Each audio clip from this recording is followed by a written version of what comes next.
día. Muchísimas gracias por estar nuevamente en compañía de Bea Canal y abrirnos las puertas de su hogar para compartir las preciosas palabras de vida que trae el libro que es eterno. Por supuesto, este libro que nos habla de un amor incondicional, un amor que ciertamente el ser humano no puede comprender, pero que sobrepasa tiempos, sobrepasa edades, sobrepasa el entendimiento humano, es eterno y es perfecto. El amor de nuestro Dios descrito en su palabra. El día de hoy vamos a abordar un tema que me parece verdaderamente asombroso. Y yo le quiero lanzar a usted la pregunta. ¿Alguna vez se ha usted cuestionado para qué lo quiere Dios o qué quiere Dios de usted? Pues si es así, el día de hoy comenzaremos un estudio que es muy sencillo, muy dulce, pero créanme que aborda verdades que ciertamente tienen esa dulzura que solo el corazón de Dios puede traer a nuestra vida y que además nos abre los ojos del entendimiento para que comprendamos, como está escrito en las buenas nuevas del Evangelio, a qué verdad hemos sido llamados, cuál es la herencia, la cual ha sido reservada para usted y para mí a través de los tiempos y las generaciones y que con el favor del Señor estamos prontos a recibir. Así que vamos a comenzar el día de hoy por la maravillosa carta de los Efesios escritos por el apóstol Pablo. Y yo lo invito a usted a que me siga con la lectura en el capítulo 1, en el verso 11. Y dice así: en él, hablando de Jesucristo, asimismo tuvimos herencia, habiendo sido predestinados conforme al propósito del que hace todas las cosas según el designio de su voluntad, a fin de que seamos para alabanza de su gloria, nosotros los que primeramente esperábamos en Cristo. ¡Qué cosa hermosa! En 2 versos, bueno, hay tantas verdades y tan profundas que iremos hablando de ellas poco a poco. Pero como yo le decía al principio de esta transmisión, vamos a abordar el tema de ¿qué quiere Dios de nosotros? Y aquí encontramos ya la primera declaración hecha por el apóstol Pablo en la carta a los Efesios. Dice que en él, en Cristo Jesús, hemos sido hechos a fin de que seamos para la alabanza de su gloria. ¿Y esto cómo se logra? ¿Cómo podemos hacerlo?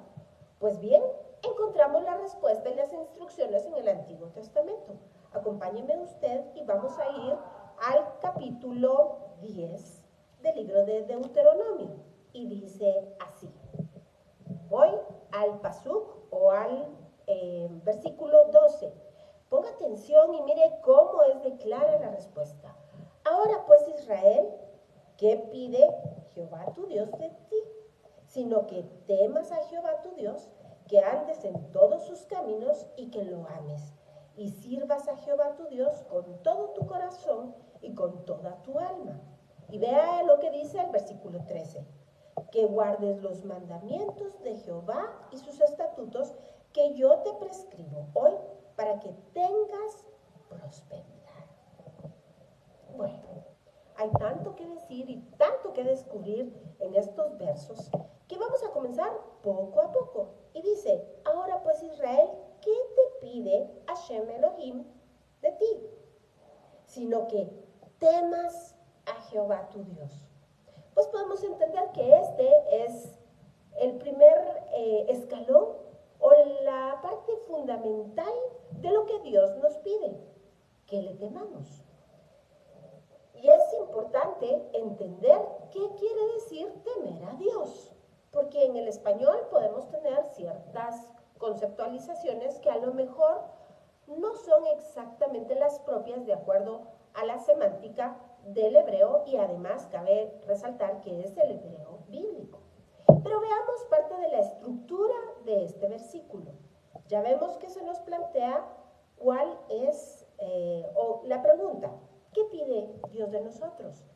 Y en este mismo versículo se nos lanza la respuesta, que temamos a Dios. Inmediatamente después dice que andes en todos sus caminos. ¿Pero qué quiere decir andar en sus caminos? Y que lo ames. Así que entendemos que el escaño más alto es amar a Dios. Pero ¿cómo se logra esto? Pues bien, primero tenemos que decir que temer a Dios, como habíamos dicho hace un momento, es el primero más fundamental de los escaños. ¿Qué quiere decir temer a Dios? Y para esto voy a pasar al segundo escaño, que dice que andes en todos sus caminos. Y es que aquí es muy importante entender, de acuerdo a el tecnicismo de la teología hebrea, qué quiere decir andar en sus caminos. Nos explican los sabios que, por supuesto, como usted y yo comprendemos, para el ser humano es imposible entender a Dios, es imposible entender la sustancia, la naturaleza, comprender la eternidad y majestuosidad del único y verdadero Dios. Es más, el hecho de poder hablar de sus cualidades y sus atributos, encerrándolos en palabras, en simples palabras, limita esta eternidad del gran yo soy. Así que para el ser humano la conceptualización de Dios es prácticamente imposible.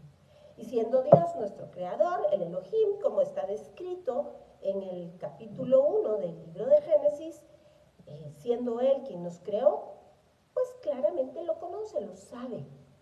Por esto debemos entender qué quiere decir andar en sus caminos. La conceptualización o la explicación de esto nos lo dan ni más ni menos que Pablo en el primer capítulo de la carta a los romanos. Y para esto, véngase conmigo que vamos para allá a buscarlo. Es tan importante ver cómo la Biblia establece vínculos perfectos, porque la palabra es la misma ayer, hoy y por los siglos, no cambia. Pero es importante que aprendamos a comprenderla. Así que, véngase conmigo y vamos al capítulo 1, como le decía, de la carta a los romanos, escrita también por el apóstol Pablo. Así que véngase al verso 18 y vamos a entender qué es esto de los caminos. Y dice así, verso 18, porque la ira de Dios se revela desde el cielo contra toda impiedad e injusticia de los hombres que detienen con injusticia la verdad. Porque lo que de Dios se conoce, les es manifiesto, pues Dios se los manifestó. Así que sabemos que Dios se quiere dar a revelar. Dios se manifiesta de acuerdo a la capacidad del hombre de entenderlo. Es Dios quien da la revelación y Dios quien da el entendimiento. Pero sigamos caminando y veamos cómo lo hace y a través de qué lo hace. Y dice el verso 20, porque las cosas invisibles de Él, es decir, su eterno poder y deidad, se hacen claramente visibles desde la creación del mundo, siendo entendidas por medio de las cosas hechas, de modo que no tienen excusa. Pues, habiendo conocido a Dios, no le glorificaron como a Dios, ni le dieron gracias, sino que se envanecieron en sus razonamientos y su necio corazón fue entenebrecido. Pero regresemos y hagamos énfasis, por favor, en el verso 20. Y dice, porque las cosas invisibles de Él, es decir, de Dios, su eterno poder y deidad, se hacen claramente visibles desde la creación del mundo, siendo entendidas por medio de las cosas hechas, de modo que no tienen excusa. Es decir, la revelación de Dios, aquello que nosotros somos incapaces de entender, aquellas cosas que son invisibles, como su eterno poder y deidad, son claramente evidentes a través de su creación. Así que, pasemos al verso 19 y dice que lo que de Dios se conoce, nos es manifiesto, pues Él lo manifestó, es decir, es su voluntad el manifestarse al hombre y hacernos comprender. Y Y de esto tenemos tanto que decir, porque ciertamente, dígame usted, si no se ha sentado alguna vez a contemplar el cielo una noche estrellada y se maravilla ante tal magnificencia, o incluso poder observar una fila de hormigas llevando su alimento o haciendo su cuevita, es verdaderamente maravilloso. O a lo mejor ya ha tenido la suerte de poder ver a través de un telescopio las constelaciones, las estrellas, o si practica la medicina, poder ver la maravilla que es el cuerpo humano, o tal vez ha contemplado una ameba. Es decir, en cualquiera de los casos, que incluso estudia la ciencia moderna, usted puede maravillarse de los caminos de Dios. Efectivamente, Dios ha dejado toda su creación que cuenta y que da gloria precisamente del único y verdadero Dios. Pero es que es importante que además yo manifieste algo, y es que recordará usted que en el mismo capítulo que le acabo de citar, en Génesis capítulo 1, se dice claramente que Dios hizo al hombre a su imagen y a su semejanza. Y aunque hay muchísimas y diversas interpretaciones de los sabios exégetas antiguos del pueblo de Israel, déjeme decirle que todos convergen en la siguiente interpretación. Y es que ciertamente el hombre es un alma dentro de un cuerpo. Por tal razón podríamos, a manera de estudio, dividir el cuerpo al hombre en el cuerpo, en el alma y en su intelecto, conociendo que el alma se refiere a las emociones y a los sentimientos. Esto es muy importante de entender. Así que Dios puso en el hombre la capacidad intelectual que ningún otro ser creado tiene. ¿Por qué razón? Porque esto es lo que lo asemeja a su creador, esta capacidad de entender que hay un Dios y además de comprender la magnificencia del actuar de Dios. Esto es lo que llamamos sus caminos. Esto es precisamente lo que la Biblia habla de andar en sus caminos, es decir, la forma material que Dios ha dejado en este mundo para que su revelación sea asequible al hombre. De tal manera que hay otros medios, tales como la palabra escrita, la palabra oral que Dios entregó a Moisés para que fuese capaz el hombre de entender sus estatutos allá en Sinaí. Y de esto vamos a estar hablando. Pero antes déjeme por favor saludar a mi querido Jaim Barak, hasta el otro lado del mundo. Un abrazo y un beso muy cariñoso para ti, querido Jaim. A Vicky de Rojas, qué bueno verte por aquí, Vicky. Y Héctor Barquero, muchísimas gracias por continuar desde tantos años viendo nuestras transmisiones, estimado Héctor. Y entonces, para seguir en la línea de lo que estábamos platicando, déjeme decirle que ciertamente Dios ha dejado todo cuanto ha creado para que el hombre sea capaz de verlo, apreciarlo y entender a través de ello que hay un Dios. Pero si regresamos entonces nuevamente a nuestra lectura de Deuteronomio 10 o de Barim, debemos de leer nuevamente: ahora pues Israel, ¿qué pide Jehová tu Dios de ti? Sino que temas a Jehová tu Dios, que andes en todos tus caminos y que lo ames. Así que la expresión aquí para temer es Leirá et Hashem Elokeja. Y esta expresión debemos de tomar tiempo para comprenderla. ¿Cómo podemos comprender una expresión? Pues debemos irnos a otros versos que toquen la misma temática para ir alumbrando nuestro entendimiento. Véngase conmigo, por favor, a Deuteronomio 17:18, y dice de la siguiente manera: y cuando, a ver aquí, déjame ver,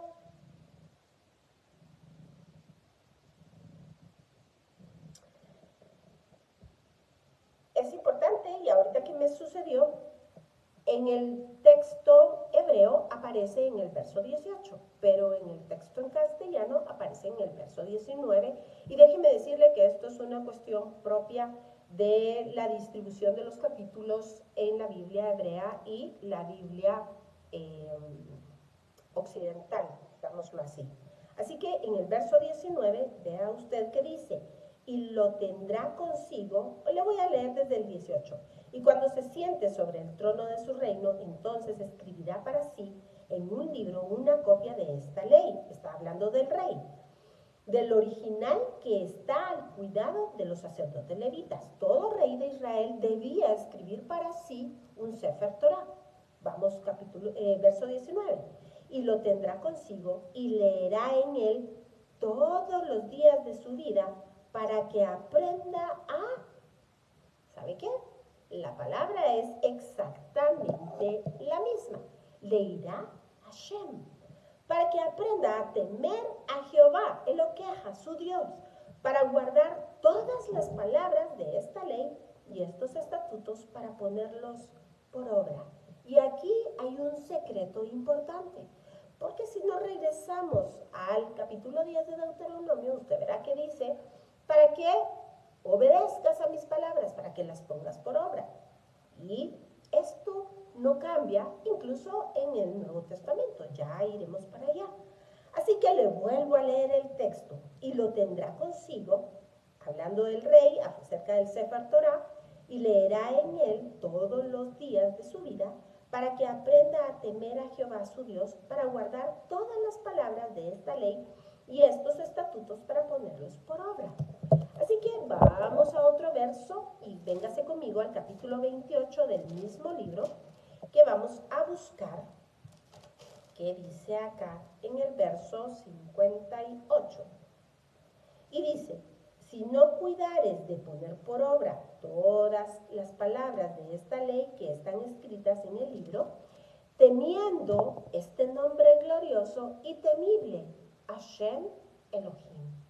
Vea usted lo importante y la relación tan estrecha que hay entre las palabras de Hashem Elohim y su nombre.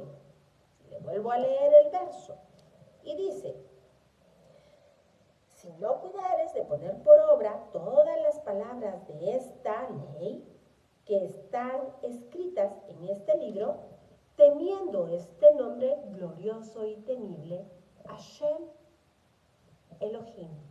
Vea usted lo que dice. Si no guardamos estas palabras, el sinónimo es no temer a este nombre glorioso y temible. Pero, ¿qué será lo que quiere decir Dios con esto? Y fíjese que es curioso que el Señor firma constantemente Anoji et Eloqueja. Anoji, Hashem Eloqueja.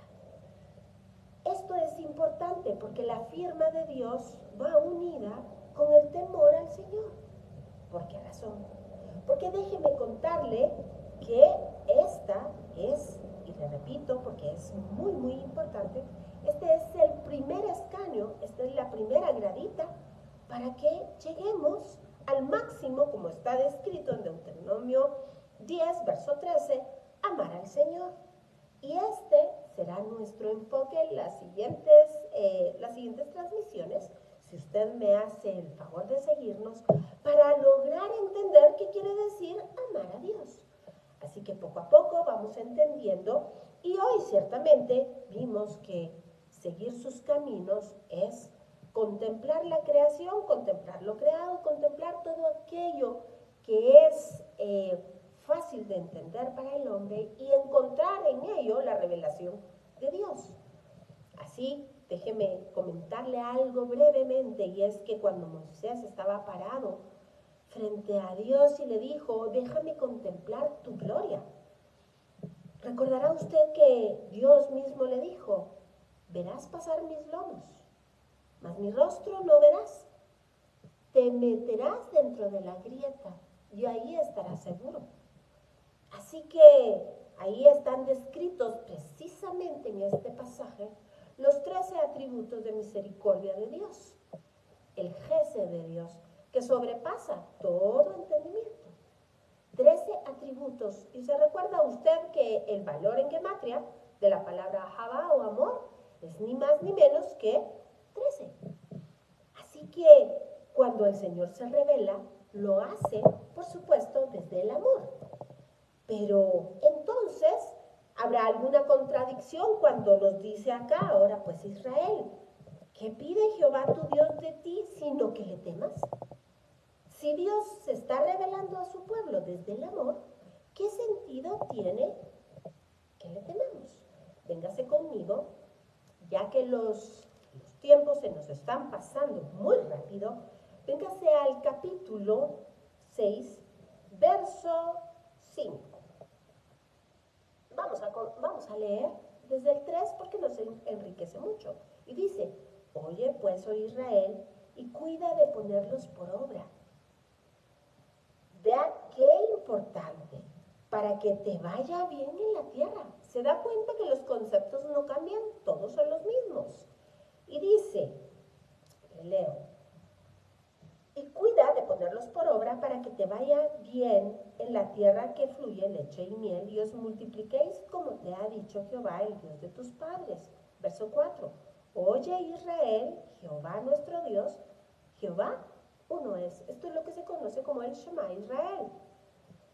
Y amarás a Jehová tu Dios de todo tu corazón y de toda tu alma y con todas tus fuerzas.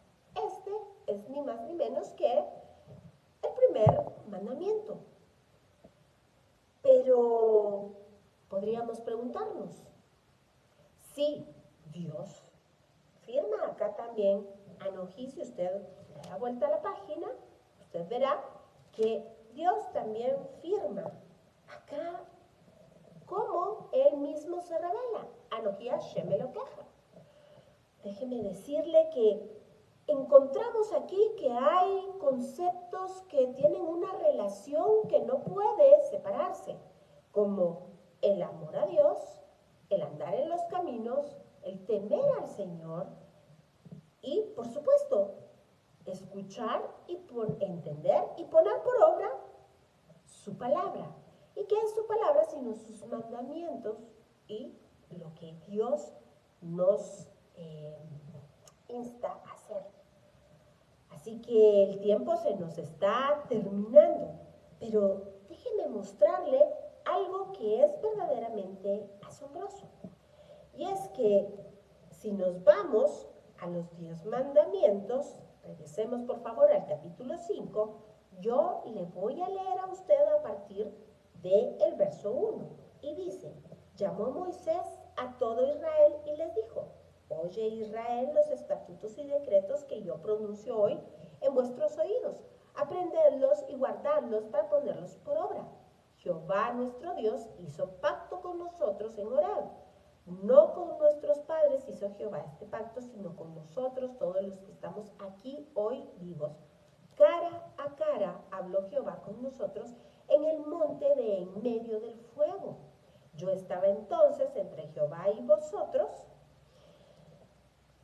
para declararos la palabra de Jehová, porque vosotros tuvisteis temor del fuego y no subisteis al monte. Dijo, yo soy, vea usted, yo soy Jehová tu Dios, Anojí Hashem Elokeja, que te saqué de la tierra de Egipto de casa de servidumbre.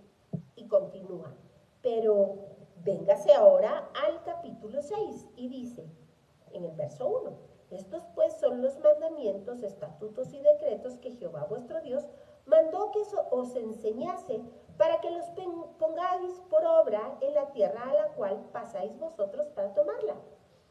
¿Sabe para qué? Para que temáis a Jehová tu Dios, guardando todo estatuto y sus mandamientos que yo te mando.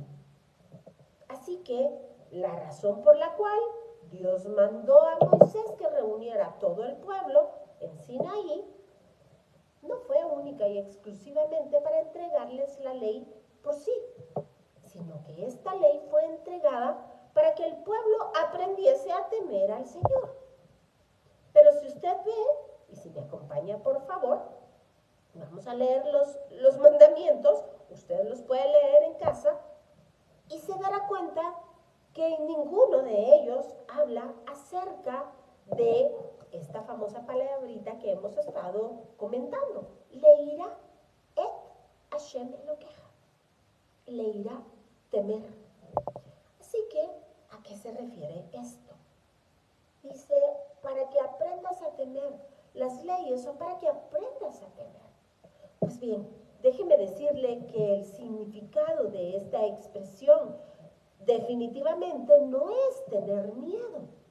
Nunca Dios ha querido causar miedo en su pueblo. Sí, hemos estado viendo y diciendo que Dios se revela a través de su amor, el amor que lo supera todo, el amor que cubre multitud de faltas. ¿Cómo entonces debemos entender temer a Dios? Pues déjeme decirle que esto se debe o esto se refiere a ese temor reverente, la conciencia del hombre, de la cual hemos estado hablando, esa capacidad intelectual que tiene el hombre de entender primariamente que hay un ser supremo, un Dios poderoso que hizo los cielos y la tierra, y que luego tiene injerencia y que le importa su creación, es un obsequio, es un don que Dios ha dado exclusivamente a la raza humana, al hombre. Así que cuando dice que Dios le entregó este conjunto de normativas, de enseñanzas, de instrucciones al hombre, vimos en repetidos casos que es para que al hombre le vaya bien.